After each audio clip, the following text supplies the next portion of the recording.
The Grand Assembly of the Celestial Concord was an event of unparalleled significance.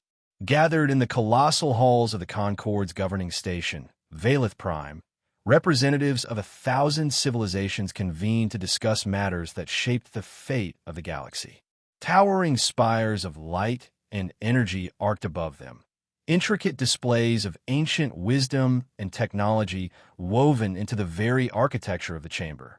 The assembly had stood for 10 million years, its decisions shaping the evolution of countless species, and today, one such decision was about to be made: the fate of humanity. Seated within the heart of the chamber, Earth's delegation sat in silence, their faces betraying no emotion as the judgment neared. Ambassador Elias Vance, a seasoned diplomat with silvered hair and sharp, knowing eyes, observed the alien representatives surrounding him. He was flanked by two aides, Lillian Park and Rajiv Khatri, both seasoned in interstellar negotiations, though their expressions betrayed their unease. At the center of the assembly stood High Chancellor Asif Khan, a member of the Oscar, a species of crystalline intelligence known for their unparalleled logic and emotional detachment. His translucent form refracted the ambient light, his deep voice resonating through the chamber with an almost musical quality. "The petition of the Terran species has been reviewed," Asif Khan stated, his words cold and absolute. "And we, the Celestial Concord, find them unfit for membership." A hush fell over the assembly. Vance allowed himself a slow breath, his hands clasped before him. He had prepared for this possibility, but the finality of the words still weighed upon him. The Vrel representative, a towering, insectoid being with an exoskeleton that gleamed like polished stone, clicked its mandibles in affirmation. "Humanity is unpredictable, unstable. Your history is rife with war, internal discord, and reckless ambition. A species such as yours does not belong among the enlightened." Vance remained still, but beside him, Lillian Park's fingers twitched. Khatri shifted in his seat, barely resisting the urge to speak out. They had spent years trying to prove humanity's worth, but history was not easily forgotten. Then came the voice of the Tylese representative, a being of flowing, translucent tendrils that shimmered in hues of deep violet. Their voice was gentle, yet laced with sorrow. "You are violent. Your past conflicts, your wars, they define you. Even now, you have yet to unify your own world completely. We fear that if you enter the Concord, you will bring that same discord to our peace." Vance finally rose from his seat, adjusting his ceremonial robes. He had spoken to each of these species before, had fought tooth and nail to convince them of humanity's potential. But now, in this final moment, the weight of their prejudices seemed insurmountable. "High Chancellor," Vance said, his voice steady, "and esteemed members of the Concord, it is true that humanity has known war, has suffered political divisions, has struggled to find its place in the vastness of the cosmos. But it is precisely because of this struggle that we believe we belong here." He let his words hang in the air, scanning the chamber. Some representatives listened with curiosity. Others had already made up their minds. "We are not blind to our past," he continued, "but we have also built civilizations that thrive on diversity. We have overcome barriers of race, ideology, and distance to form alliances where none should have existed. While other species have lived in structured harmony for millennia, we have had to fight for every moment of peace. And that has made us adaptable, resilient." A murmur rippled through the chamber, but the core opposition remained unmoved. Asif Khan inclined his crystalline head. "You seek to justify chaos as strength, but we see it as a flaw. The Concord has endured for 10 million years because we do not allow instability within our ranks." The Vrel representative clicked once more. "A civilization of your kind is a risk we cannot afford." Vance's jaw tightened. He had prepared a dozen counter-arguments, but what was the point? This was not a debate. This was an execution, and the sentence had already been written. "The vote is final," Asif Khan declared. "Humanity is denied membership in the Celestial Concord. You may remain in the Outer Accord as an observer species, but you will have no voice in our governance, no influence in our affairs. A quiet, suffocating weight settled over the humans. Park lowered her head, defeated. Cattry's fists clenched at his sides. Vance, however, did not falter. He gave the assembly one last measured look before speaking again. Very well. We accept your decision, though I believe the Concord may one day find itself in need of the very chaos it now rejects.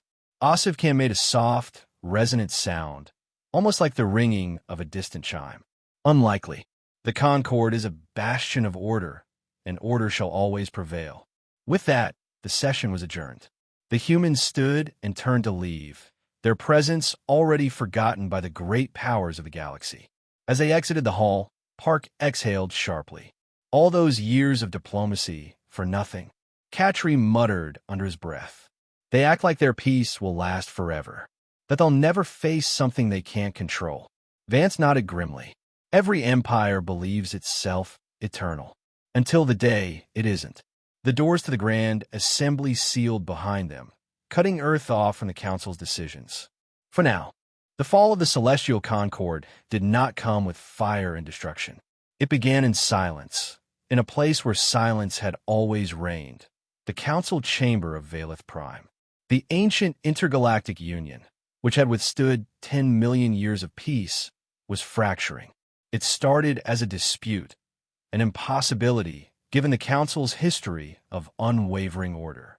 The Oscar and Vrel, two of the most powerful member species, found themselves at odds over a matter so minor that at first, no one took it seriously.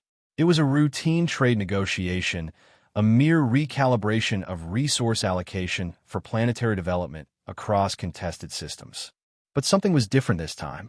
For the first time in its long history, the Concord found itself paralyzed, not by external threats, but by its own nature. The crystalline species had long been the arbiters of logic, their mathematical precision forming the backbone of the Concord's judicial system. Their calculations were infallible, their rulings unchallenged. But in this instance, their logic was met with resistance. The Vrel, rigid and hierarchical, had their own vision of order, one that clashed, in minute but critical ways, with the Oscar's cold calculus. A disagreement over planetary zoning turned into an ideological debate. The Oscar viewed the disputed system, Ishvaratau, as a zone to be optimized, its resources redistributed according to their predictive models. The Vrel, however, viewed the system as a strategic keystone in their controlled expansion plan. They did not operate on numbers alone, but on ancient doctrine, an immutable order that governed their civilization for millions of years. The debate escalated. For the first time in recorded history, the two species failed to reach consensus. In the days that followed, a rift formed. It was subtle at first, no more than procedural delays, recalibrations, and postponed discussions. But then came the real warning sign, the first security breach in the history of the Concord. A Vrel fleet, unapproved and unannounced, crossed into an Oscar-administered sector of Ishvaratau, claiming it was simply enacting its divine mandate. The Oscar responded in kind, dispatching their own ships to establish a blockade. And then, for the first time in 10 million years, weapons were armed inside Concord-controlled space. The Concord had always been a bastion of stability. Wars did not happen here. Conflicts were resolved before they could take shape. But now, even the minor member species, those who had never dared to challenge the ruling order, began to sense something was terribly wrong.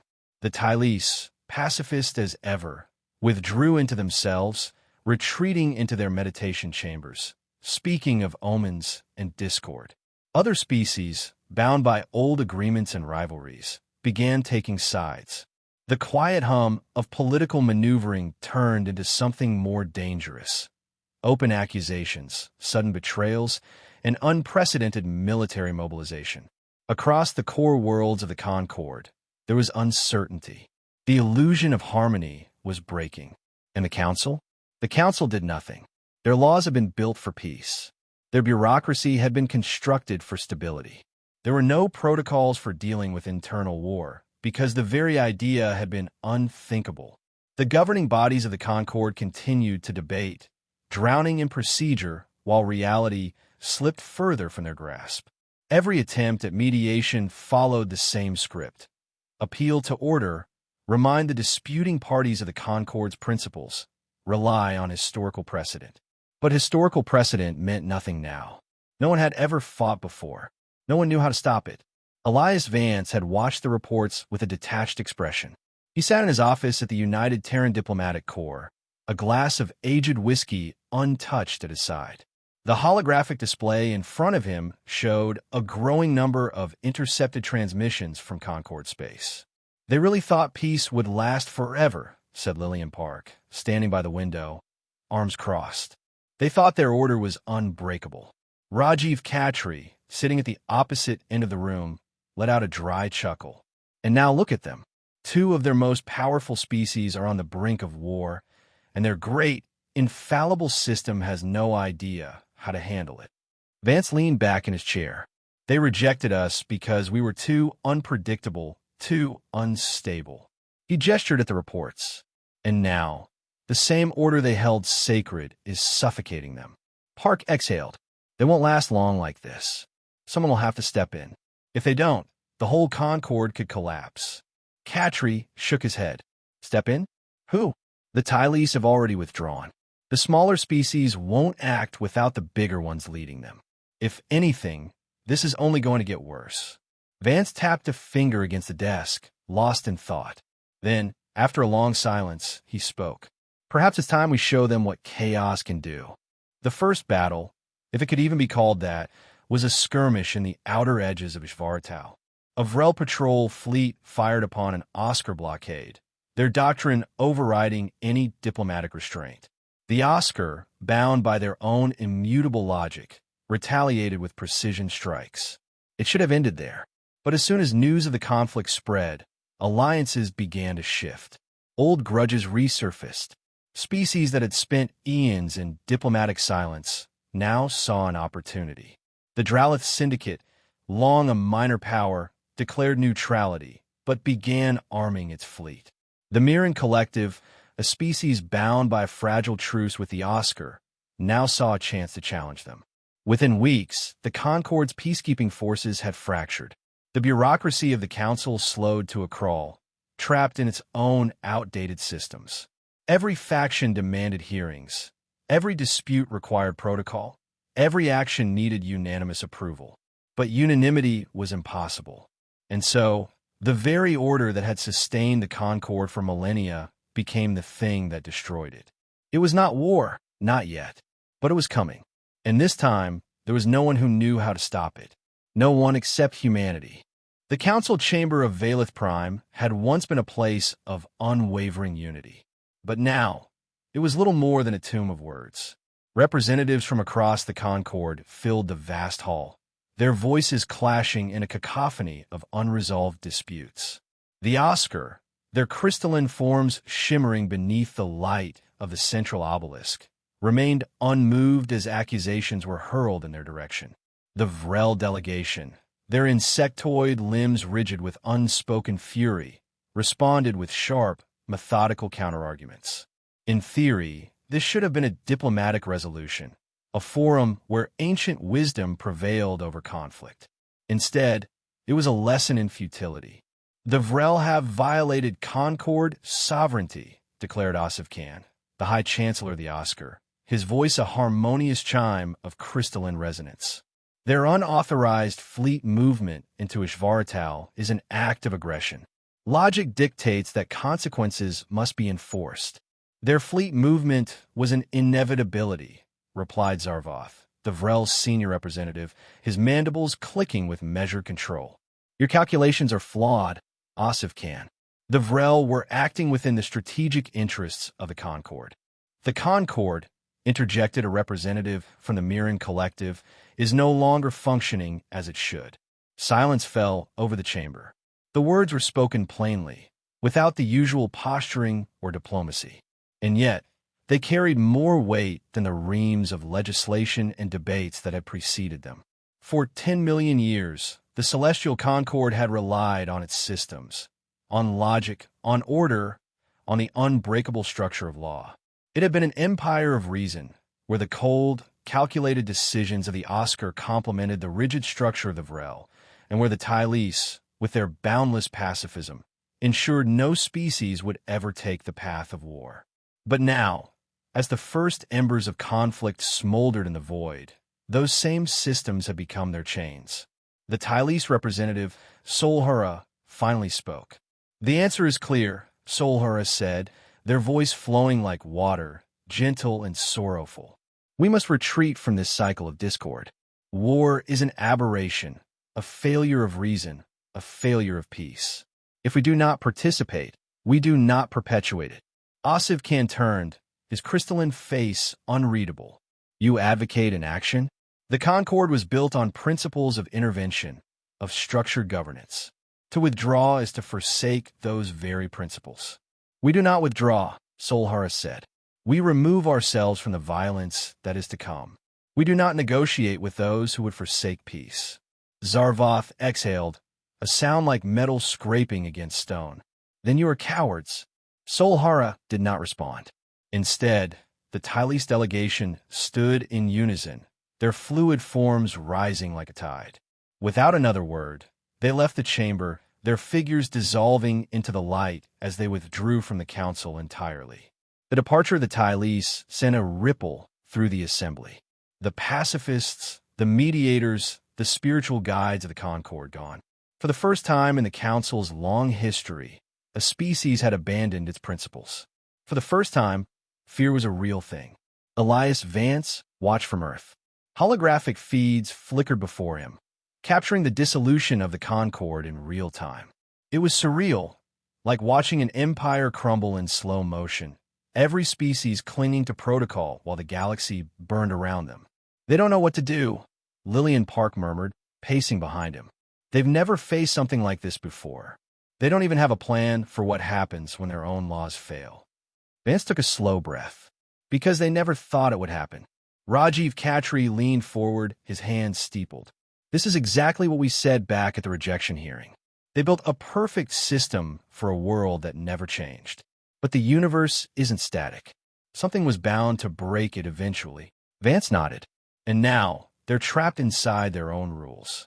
He gestured to the display, where the debate in the council chamber had devolved into procedural paralysis. The Oscar refused to act without a logical solution. The Vrel refused to concede to any compromise. The Tylese were gone, and the minor species? They were waiting, watching, deciding whether to pick a side or whether to prepare for the fall of the Concord itself. The first real battle erupted on the outer fringes of Concord space. An Oscar fleet, stationed near the resource-rich moons of Ishvaratau, received a transmission. An unauthorized Vrel task force had breached the system, violating their blockade. Protocol dictated a response. The Oscar, beings of pure reason, analyzed the scenario. According to their predictive models, the Vrel had calculated that the Oscar would not escalate. The only logical response was to prove them wrong. The first volley of plasma fire streaked across the void. In an instant, the Concord's illusion of peace shattered. Within hours, the war had a name, the fracture conflict. But the real war was happening inside the council itself. As news of the skirmish spread, the chamber of Valeth Prime descended into chaos. The Oscar argued that their response was mathematically justified. The Vrel countered with doctrine. The smaller species, once bound by treaties and long-standing agreements, found themselves scrambling for alliances. The Concord's own bureaucracy became a prison. Every decision required full consensus, and full consensus was now impossible. The Concord's peacekeeping fleets were divided. One half refused to intervene, as their mandate did not include internal disputes. The other half waited for official authorization that would never come. And so, with no intervention, the fighting spread. The Vrel launched a full offensive into Oscar space. The Mirren Collective began fortifying their worlds, fearing the war would spill over. The Dralith Syndicate, long a neutral party, began moving its warships toward contested regions, offering to assist in exchange for territorial concessions. The Celestial Concord, The great and ancient empire that had ruled with absolute order was in freefall. And the council? It kept debating. On Earth, the realization dawned. Elias Vance exhaled slowly, staring at the unfolding chaos. They have no idea how to handle this, he said quietly. They're waiting for the system to fix itself, but it won't. They don't know how to fight, Katri agreed. Not just in war, but in politics. They only know how to maintain balance. They don't know what to do when it's gone. Hart turned, eyes sharp. So what do we do? Vance tapped a finger against his desk. They rejected us because we were too chaotic, because we didn't fit their perfect system. A slow smile formed. But now, that system is breaking. He stood. And if there's one thing humanity understands, it's how to bring order out of chaos. The Concord was paralyzed. The war had begun. And for the first time in its long history, it needed something it had always feared. Humanity. The Concord had built itself upon the foundation of peace, but peace alone had never been enough to hold the universe together. Not truly. And now, with the fracture conflict spreading, the illusion of unity was breaking faster than anyone could contain it. The council chamber of Valeth Prime had become a place of inaction, locked in an endless cycle of debate, while outside, fleets maneuvered, alliances splintered, and for the first time in 10 million years, war had come to the Celestial Concord. And that was when Earth received an urgent message. The message came from the Dralith Syndicate. It was short, direct, and laced with quiet desperation. Human representatives. The Concord falters. The Council dithers. The fracture conflict escalates. We seek mediation. We seek resolution. We seek you. Elias Vance read the message twice before setting the holographic display aside. He did not look surprised. They need us now, Rajiv Katri muttered, standing at the far side of the room. After everything. After the rejection. Now, suddenly, they remember we exist. They don't have a choice, Lillian Park said, arms crossed. The Oscar and the Vrel won't back down. The Tylese abandon them. The Concord's peacekeeping fleets are split. They don't have the mechanisms to handle war. And now, they're turning to the one species that does. Vance leaned back in his chair, fingers steepled. Because we understand what they don't. Katri scoffed. And what's that? Vance's lips curled into a faint, knowing smile. That order isn't built on rules. It's built on control. The diplomatic summit was held in neutral space, on a station called Elther Prime. It was old, far older than humanity's first steps into the stars. A relic from a forgotten age, repurposed as a meeting ground for species that no longer trusted the Council to govern them. The Dralith, pragmatic opportunists, had arranged the meeting. The Oscar and the Vrel were not in attendance. Neither side would accept mediation so soon. But their allies, their smaller partners, and their proxies had arrived. And so had humanity. Vance, Park, and Katri stepped into the conference hall, greeted by the silent stares of a dozen species that had once dismissed them. The Dralith envoy, a tall, feline-like being with luminous eyes, spoke first. You understand war. Conflict. Resolution. The Concord does not. It is breaking apart. If nothing is done, it will collapse entirely. Can you prevent this? Vance did not respond immediately. He let the weight of the room settle. Let them feel the discomfort of the question. Then he nodded once. Yes. A ripple of murmurs passed through the gathered delegates. Some hopeful, some skeptical. The Mirren representative, an amphibious being with deep, calculating eyes, tilted their head. Ow! Vance folded his hands behind his back. Because we know that peace isn't the absence of conflict. It's the control of conflict. Right now, the Concord is trying to apply logic and protocol to a problem that no longer fits within those systems. If this war is left unchecked, it will spiral out of control because none of your species have ever learned how to manage war. Humanity has. A tense silence. Vance continued. We won't stop this war in the way you're thinking. We won't impose peace through diplomacy alone. First, we need to control the chaos, to direct it, to reshape it into something that can be stabilized. You speak as if war is a tool, the Dralith envoy observed. Vance met their gaze. It is. More murmurs. Unease. Some delegates seemed disgusted, others intrigued. The Mirren representative exhaled through their gills. "And how do you propose we control this war?" Vance allowed himself a small, satisfied smile. "By making sure it never reaches its breaking point." The first step was intelligence. Humanity had always excelled at espionage, at strategy, at reading between the lines of power. The Concord had relied on open records, on perfect transparency between its members, a system that worked in peace but collapsed under secrecy and betrayal. Human operatives, embedded in neutral territories, began gathering information the Concord had ignored. Private communications, hidden alliances, covert military movements. And with that information, they began reshaping the war before it could take its final form. The second step was political maneuvering. Vance met with Oscar officials, not the central leadership, who would never admit fault, but their peripheral allies. Minor factions within the Oscar ruling structure who were hesitant about a prolonged war. He spoke their language, not in rigid logic, but in practical outcomes. He introduced doubt, calculations they had not considered, risks they had ignored. At the same time, Catry met with Vrel subcommanders, military strategists who understood that prolonged conflict would weaken their empire, not strengthen it. He played on their ambitions, on their need for control. He planted the idea that an unwinnable war was worse than a controlled settlement. Meanwhile, Park worked the minor species, the ones who had the most to lose, the ones who would suffer first if the war expanded. She convinced them that they needed to act before the larger powers could decide their fate for them. The third step was controlled escalation. The greatest threat to the galaxy was not war itself. It was total war. The kind that cannot be undone. The kind that led to extinction events, to the destruction of civilizations that could never recover. So humanity played the game that no one else understood. They orchestrated small, calculated shifts in power, leaked intelligence that made war seem costlier than expected, manipulated supply lines, ensuring that key factions remained just strong enough to fight, but too weak to commit to full-scale invasions.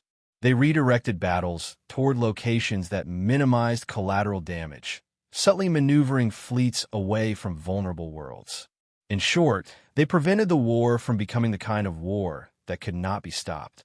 And through it all, the Concord's rigid, crumbling government watched in stunned silence. The shift came faster than expected. The first ceasefire agreement, brokered not through the Council, but through back-channel human negotiations, was signed between two minor factions. Then another, and another. The major players, Oscar and Vrel, were still at war. But their allies were beginning to hesitate. The cracks were widening. And for the first time, the Concord began to understand something terrifying. Humanity had done, in mere weeks, what their ancient system had failed to do in months. They had turned chaos into leverage. They had turned war into a problem that could be solved. And as the tides of the fracture conflict began to shift, one undeniable truth became clear. Humanity, the species they had rejected, was the only thing keeping the galaxy from falling apart. The fracture conflict had not ended, but it was no longer the apocalyptic freefall it had once threatened to become. Humanity, once dismissed as a species of reckless ambition, had done the unthinkable. They had not stopped the war, but they had controlled it. The Concord, bound by its rigid laws and bureaucratic inertia, had been powerless as its greatest civilizations tore each other apart. The Oscar had responded with calculated retaliation, the Vrel with unwavering aggression, and the Tylese had simply withdrawn, unwilling to partake in the chaos. But humanity? Humanity had embraced the chaos, and in doing so, they had begun to shape it. Asif Khan, High Chancellor of the Oscar, studied the incoming reports with growing unease. The numbers were not aligning. The logical patterns of warfare, predictable escalation, tactical gains, long-term strategy had been disrupted. The Oscar had anticipated a standard war. Their calculations had determined that the Vrel would push hard in the early stages, attempting to secure fast victories before the conflict bogged down. Their models had shown that, in response, the Oscar fleets would gradually counter, applying calculated pressure until the Vrel reached an unavoidable stalemate. But something had changed. Unexpected negotiations had begun among their minor allies. Unusual troop movements were being detected along neutral borders. Supply chains that should have been secure had been subtly altered. Nothing obvious, nothing overt, but just enough to disrupt long-term projections. The Vrel were beginning to hesitate. Not because they were losing, but because the war was no longer progressing in a way that made sense to them.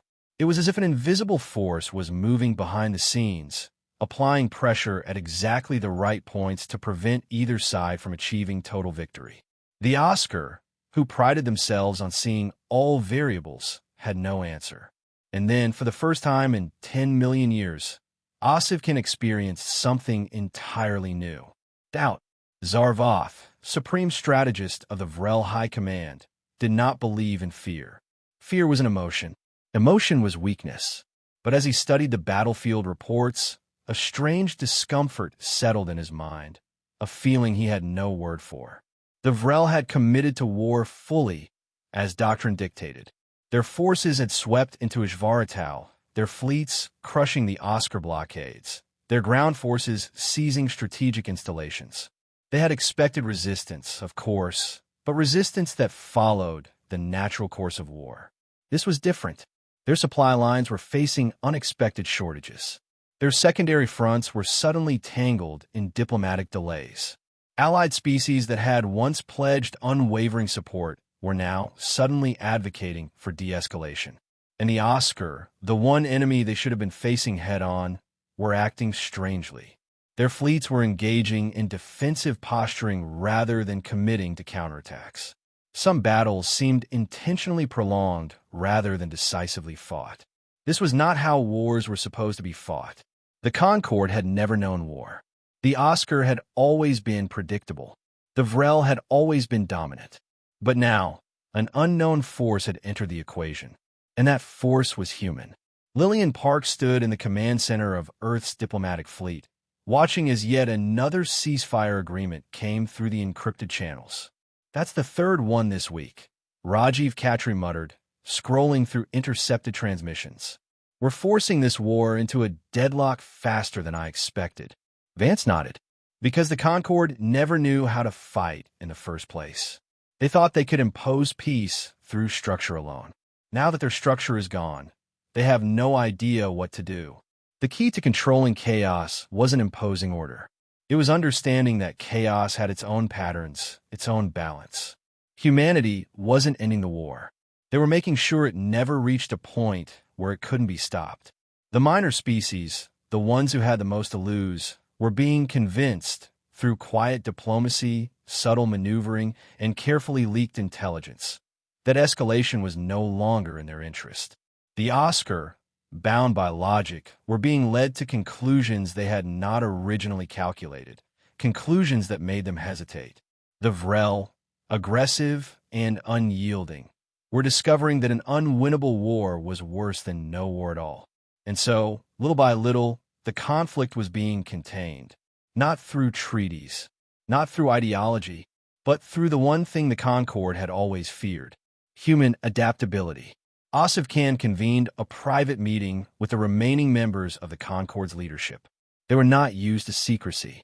The Concord had always functioned under absolute transparency. Every decision made openly, every debate recorded for posterity. But now, the universe had changed. We are no longer in control, Hfy admitted, his crystalline form dimming slightly. The war does not follow our calculations. The Council cannot intervene. The Concord is paralyzed. Zarvoth, ever blunt, clicked his mandibles in frustration. And you propose what? Surrender? No, Hfy said, his voice heavier than before. We propose acknowledging the truth. Silence. It was the Mirren representative who spoke next, their guild face unreadable. And what truth is that? Hfy turned to the display in the center of the chamber. A map of the war. A conflict that should have escalated, should have spiraled into total destruction. A war that, by all logic, should have consumed them all. But it hadn't. It had been contained. It had been slowed. It had been shaped. And only one species in the entire galaxy had the experience, the audacity, and the sheer adaptability to pull off such an impossible feat. Humanity, Scifi said quietly. Zarvoth exhaled sharply, a low, rasping sound. They were deemed unfit for membership. Perhaps, Scifi admitted. Or perhaps we misjudged them. They do not fit into our systems. They do not follow our rules. But perhaps that is why they are succeeding where we have failed. Another silence. And then the Mirren representative spoke again. Then perhaps, they said, it is time we reconsider what it means to be worthy of the Concord. Elias Vance stood at the observation deck of the diplomatic station, watching the starfield beyond. He knew what was coming. The Concord was a system of laws, of logic, of order. It had survived for 10 million years by believing it could impose those things on the galaxy. And now, it had reached the limit of that belief. And so, they would do what every empire in history had done when faced with the collapse of their old way of thinking. They would turn to the one species that had never followed the rules. The one species that had spent its entire existence surviving the impossible. Humanity. The war was not over. The Concord was not saved. But the balance had shifted, and for the first time, the species that had been deemed too chaotic, too unstable, too unpredictable, was about to become the one thing the galaxy needed most. For 10 million years, the Celestial Concord had ruled through order. For the past 10 months, it had survived through chaos. Humanity had done what no other species could. Not by brute force, not through conquest, not even through diplomacy in the traditional sense. They had saved the Concord by playing a game the Concord had never known existed. And now, the same High Council that had once rejected humanity as too volatile, too reckless, too unpredictable, now found itself facing an inescapable truth. Without humanity, the Concord would not survive. The official summons arrived in the early hours of the Terran diplomatic cycle. It came in the form of a high-priority transmission, bearing the seal of the Concord, an honor that had never before been extended to humanity.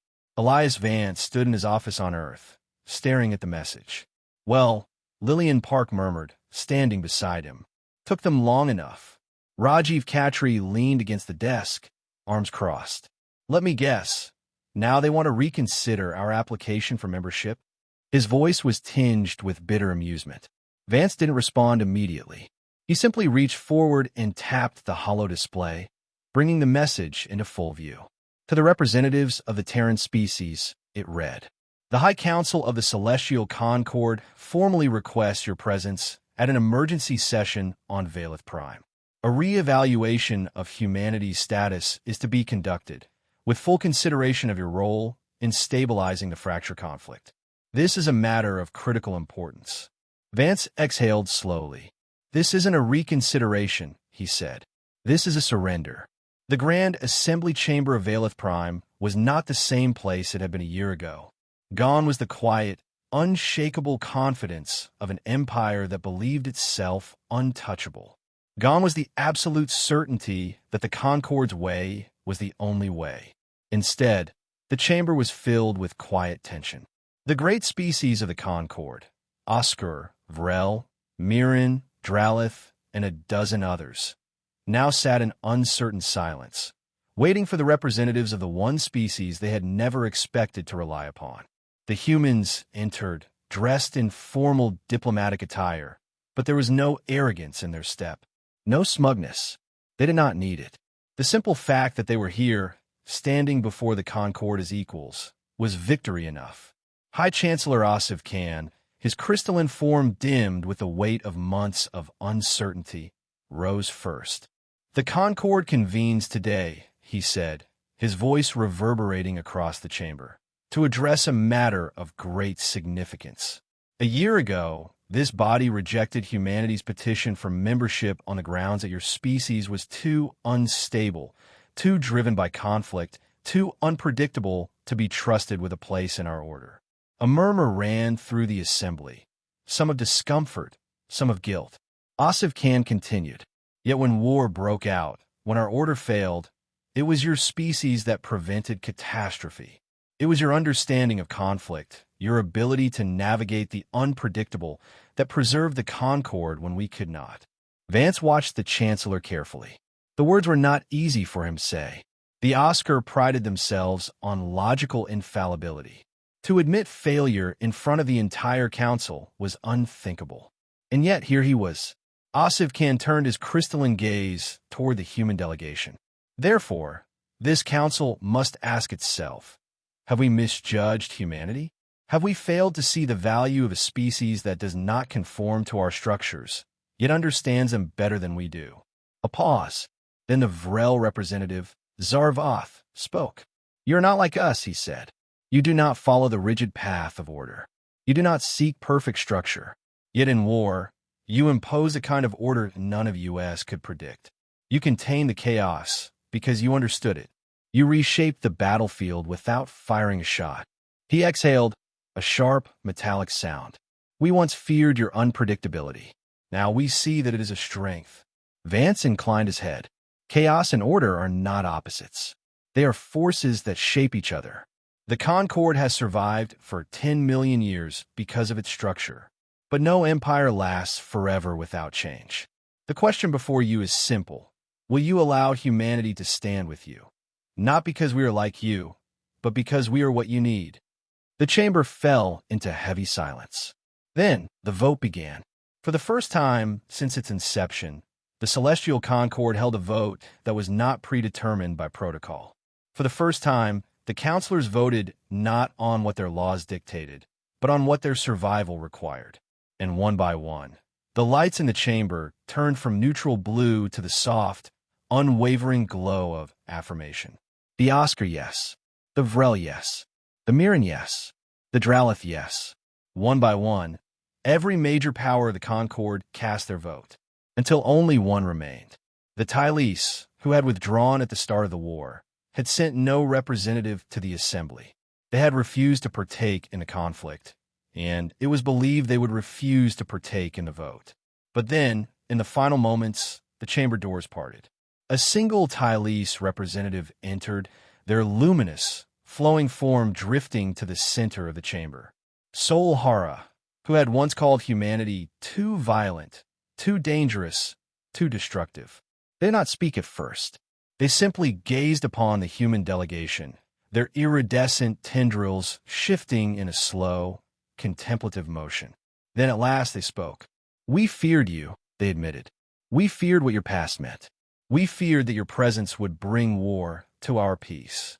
A pause. But we were wrong. Sol Hara inclined their head. Yes, Elias Vance had known this moment was coming. But still, as the final vote was cast, as the entire chamber acknowledged humanity's place within the Concord, he felt something deep and unshakable settle within him.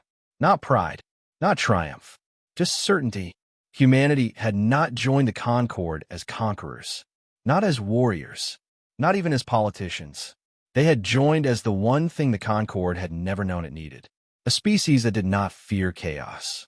A species that understood that true order was not the absence of conflict, but the mastery of it. And as the vote was recorded, as the humans stood, not as outsiders, but as equals, Vance allowed himself the smallest of smiles. This was not the end. This was only the beginning. The stars of Valith Prime burned bright against the void, a silent witness to the moment that would reshape the Celestial Concord forever. Humanity, once cast aside as a species too volatile, too chaotic, too unpredictable, now stood at the center of the most powerful alliance in the galaxy. But acceptance was not the end of the journey. It was only the beginning. Elias Vance stood in the observation deck of the newly established unified council chambers, watching the steady movement of ships arriving and departing from the station. Valith Prime had changed. The station, once designed for sterile diplomacy, was now a hub of strategy, discussion, and, most importantly, adaptation. Strange sight, isn't it? Lillian Park mused, stepping up beside him. Vance exhaled. A year ago, they wouldn't have let us near this place. Now, they're asking us to help run it, Rajiv Khatri said from behind them, arms crossed. Funny how fast things change when their backs are against the wall. The war was over. The fracture conflict had been contained. But the scars of the battle still remained, political, social, and strategic. The Concord had not yet fully stabilized. And now, for the first time in 10 million years, it was looking to humanity for guidance. The first challenge came swiftly. A delegation of minor species, once bound by treaties they no longer trusted, approached the Council with a proposal, an independent security pact separate from the control of the Oscar or Vrel. It was a bold move, one that would have been unthinkable before the war. The Concord's old way would have rejected it outright. The Oscar would have cited stability concerns. The Vrel would have seen it as a breach of hierarchy. The bureaucratic machinery of the Concord would have buried it in endless discussions. But now, the old ways were no longer absolute. And for the first time, the Council turned to the human delegation for insight. "What is your position on this matter?" Hfy asked, his crystalline form shimmering faintly. "Should we allow this shift in power?" Vance glanced at his team. Park shrugged. "Let them have it. A decentralized security force means less reliance on a single ruling body. That reduces the risk of total collapse if another crisis hits." Katri smirked. "Besides, if we say no, they'll just do it anyway. Better to guide the process than to fight it." Vance nodded slowly, then turned to Hfy. The old Concord would have said no. But the old Concord nearly destroyed itself, trying to enforce peace through rigid rules. Hfy tilted his head, considering. "We suggest a new model," Vance continued. "One that allows adaptability. Let them form their security pact, but with oversight. Not as an opposing force to the Concord, but as a stabilizing element. Make them stakeholders in this new order, rather than outsiders." Silence filled the chamber. Then, for the first time, Hfy did something no Oscar had done before. He nodded in agreement. Zarvoth was not pleased. He had agreed to humanity's ascension because it was necessary, because logic dictated that a collapsing Concord was worse than a Concord reshaped by human influence. But he was not yet convinced that humanity would bring true stability. So he tested them. "Your people understand war," Zarvoth said, meeting Vance in a private chamber. "You understand manipulation, tactics, the use of chaos. But do you understand restraint?" Vance met the Vrel's unreadable, insectoid gaze without flinching. "What exactly are you asking?" Zarvoth leaned forward. "There are those within my command structure who see your methods as dangerous. Unstable. You play with fire, thinking you can control it. But what happens when you cannot?" Vance exhaled. "Then we put it out before it spreads." Zarvoth studied him for a long moment. Then, unexpectedly, he let out a low, guttural sound, something between a growl and a laugh. "We will see." The meeting ended with no official agreement. But Vance knew what it was. It was the beginning of trust. Of all the species in the Concord, the Tylese had been the most reluctant to accept humanity. Even after voting for their membership, Solhara had remained distant, observing rather than engaging. But one day, they requested a private audience with Vance. "I do not understand your species," Solhara admitted. "You are violent, yet you preserve peace. You are unpredictable, yet you stabilize. You embrace chaos, yet you bring order. It is paradoxical." Vance smiled slightly. "That's because you see them as contradictions. We don't." Solhara's tendrils shimmered. "Explain." "True peace isn't the absence of conflict," Vance said. "It's knowing how to navigate conflict without letting it consume you. You feared that humanity would bring war to the Concord. But war found you anyway. The difference is that we knew how to survive it." Solhara was silent for a long time. Then, slowly, they inclined their head. "Perhaps," they said, "there is wisdom in your paradox." It was not an apology, but it was the first step towards something greater. As the months passed, the Concord began to transform. Not through conquest, not through strict enforcement, but through adaptation. New diplomatic frameworks replaced the rigid, inflexible laws of the past. Mediation became an evolving process, rather than a series of absolute rulings. The old Concord had been a system of unyielding order. The new Concord was something different. It was something stronger. And at its heart, standing between chaos and stability, was humanity. Elias Vance sat alone in his quarters, staring at the distant stars. A quiet chime signaled an incoming transmission. He activated the console, and the holographic form of Hfy materialized before him. "Your people have altered the course of the Concord," the Oscar leader said. "You have shaped it in ways we never anticipated." Vance leaned back in his chair. "Is that a problem?" Hfy was silent for a moment. Then, softly, he said, "No, it is necessary." The transmission ended, and Vance allowed himself a rare moment of satisfaction. The Concord was no longer the same. It was not perfect. It would never be, but it was alive. And for the first time in 10 million years, it was ready to face the future. Together, humanity had not conquered the stars. They had saved them, and in doing so, they had found their place among them.